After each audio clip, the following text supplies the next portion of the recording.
अच्छा भाभी, मैं जा रही हूँ ससुराल। 1 मिनट रुको दीदी, मैं भी आई। लो दीदी, ये आपकी साड़ी और 2000 रुपए।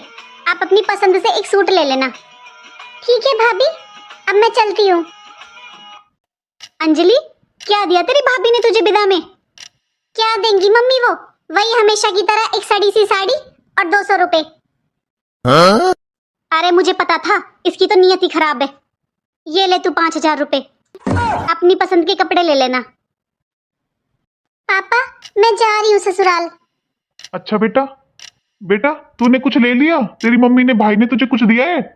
हाँ जी, दिए हैं ना, तुम्हारी बहू ने 100 रुपए मेरी बेटी को। बस 100 रुपए? और मेरे पास कुछ होता है क्या जो मैं दे दूंगी अपनी बेटी को? जो पूछ रहे हो मम्मी ने कुछ दिया है क्या? ले बेटा 10,000 रुपए, अपनी पसंद से कुछ ले लेना।